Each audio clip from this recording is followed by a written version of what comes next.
अस्सलाम वालेकुम viewers, welcome to किताब नगरी यूट्यूब चैनल।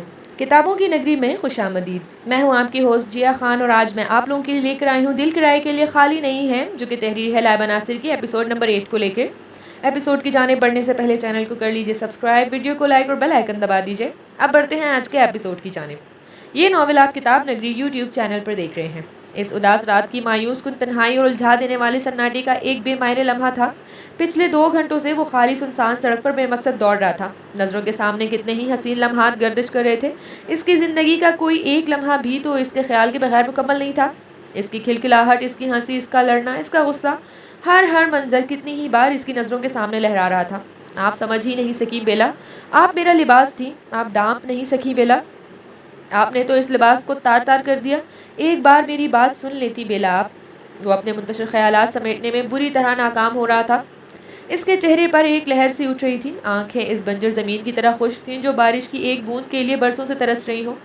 आपने अच्छा नहीं किया बेला। वो चीखना चाहता था, अपने अंदर उमड़ते तूफान को इस खुली फिजा के सुपुर्द कर देना चाहता था, लेकिन वो दुर्राब इब्राहिम मलिक था।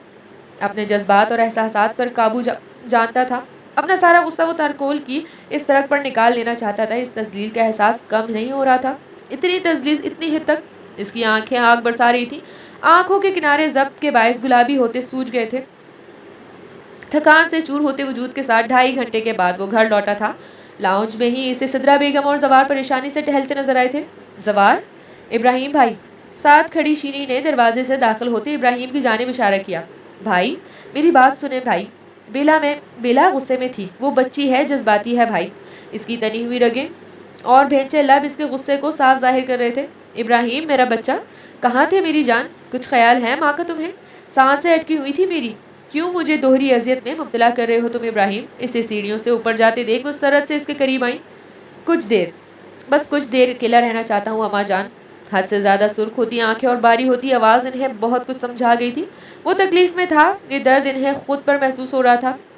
पिछले 2.5 घंटों से हम सबकी जान सूली पर अटका कर तुम खुद को वक्त दे चुके हो। अब यहाँ आओ, मेरे पास बैठो। इसे कहने के साथ ही इन्होंने जवार और शीरी को वहाँ से जाने का इशारा किया। यहाँ आओ इब्राहिम, इधर बैठो।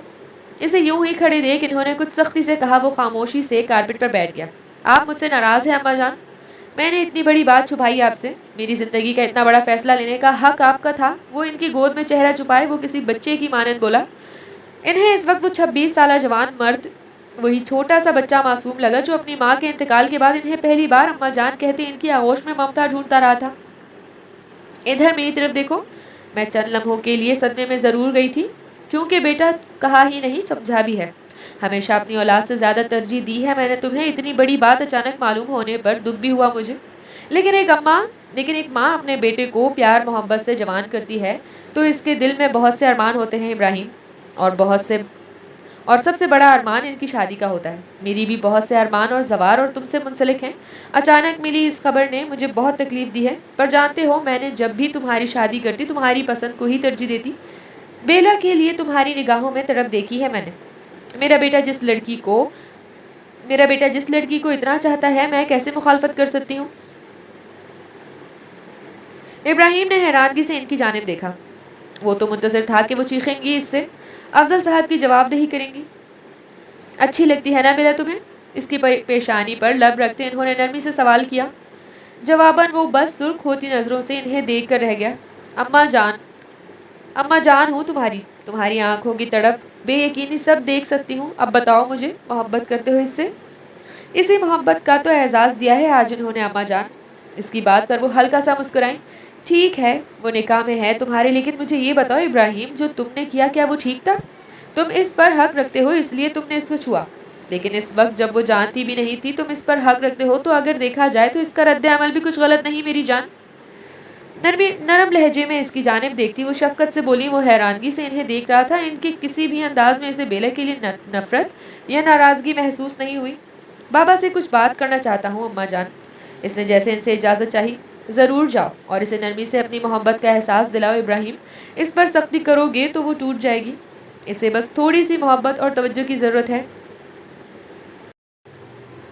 मैंने हमेशा इसके लिए दुआ की है कि जो भी इसकी ज़िंदगी में आए इसे मोहब्बत दे, बेइंतहा मोहब्बत दे, क्योंकि इसकी ज़िंदगी में सिर्फ मोहब्बत की ही कमी है मेरे बच्चे।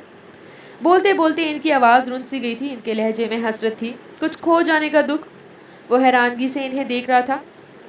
انہیں بخوبی احساس تھا کہ بیلا کی زندگی میں کس چیز کی کمی ہے، پھر اس کی کمی کو دور کرنے کی درخواست وہ اس سے کیوں کر رہی تھی؟ وہ خود بھی اس کی یہ کمی پوری کر سکتی تھی، وہ سمجھ نہیں سکا۔ ان کی پیشانی چوم کر وہ اٹھ کھڑا ہوا۔ بیلا کے کمرے کے باہر سے گزرتے اس کے قدم چند لمحے کے لیے تھم سے گئے تھے۔ اندر کمرے سے اس کی سسکیوں کی آواز آ رہی تھی، یقیناً وہ رو رہی تھی۔ اس کے کچھ دیر پہلے کی حرکت یاد آتے ہی وہ لب بھیج کر اطہر ملک کے کمرے کی جانب بڑھ گیا۔ کیسا محسوس کر رہے ہیں آپ بابا؟ شکوہ کناں نظروں سے ان کی جانب دیکھ کر کہتا وہ ان کے مقابل آ کھڑا ہوا۔ تم کیوں چلے گئے بیلا کے کمرے میں رات کے اس پہر ابراہیم؟ ابھی وہ اس خبر کے لیے تیار نہیں تھی بیٹا، ٹوٹ گئی ہے وہ، کتنے گھنٹوں سے دروازہ بند کیے رو رہی ہے۔ وہ نظریں چراتے ہوئے بولے، اور میں نہیں ٹوٹا بابا، میری محبت نے مجھے بدکردار کہہ دیا۔ اپنی بیوی کو دیکھنے کے لیے رات کے اندھیرے کا سہارا لینا پڑ رہا تھا مجھے۔ میں آپ کو قابل رحم کیوں نہیں لگ رہا بابا؟ اتنی ذلیل، اتنی تذلیل، اتنی حد تک بیلا کی آنکھوں میں بے اعتباری دیکھنے کے بعد بھی آپ کے سامنے زندہ کھڑا ہوں، میں قابل رحم نہیں ہوں؟ ایک وہی تو تھی جن کے سامنے وہ بکھر سکتا تھا، اور وہ بکھر رہا تھا۔ ابراہیم، وہ نہیں جانتی تھی اس رشتے کے بارے میں میرے بچے، اس کی طرف انہیں بھی تڑپا رہی تھی۔ مجھے ان کی نگاہیں، ان کے الفاظ نہیں بھول رہے بابا۔ میری زندگی میں وہ تو شروع سے تھی بابا، ہمیشہ سے تھی۔ 8 سال کی عمر میں میرے ساتھ ان کا نام جڑ چکا تھا۔ میں نادان نہیں تھا بابا، میں جانتا تھا جو نام مجھ سے جوڑا جا رہا ہے وہ مجھے اپنی زندگی کی آخری سانس تک ساتھ رکھنا ہے۔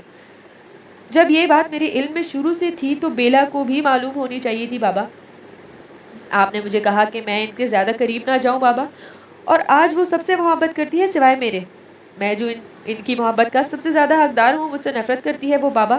ہر کوئی انہیں اپنا محسن لگتا ہے سوائے میرے۔ اماں جان کے برے رویے کے باوجود وہ ان سے محبت کرتی ہیں۔ میری ذرا سی سختی پر اتنی نفرت، اتنی بدگمانی۔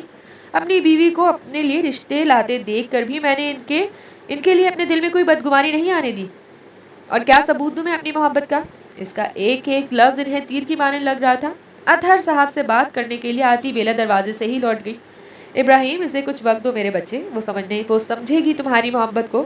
اسے سینے سے لگاتے انہوں نے تھکے تھکے انداز میں کہا، جتنا وہ سمجھ چکی ہے اتنا ہی کافی ہے۔ اگلے 1 ہفتے میں مجھے اپنی بیوی کی رخصتی چاہیے۔ اب میں اپنے طریقے سے انہیں احساس دلاؤں گا اپنی محبت کا، وہ ضدی انداز میں کہتے کمرے سے نکل گیا۔ جاری ہے، آپ کی تعریف یا تنقید قابل احترام ہوگی۔ شکریہ، اللہ حافظ۔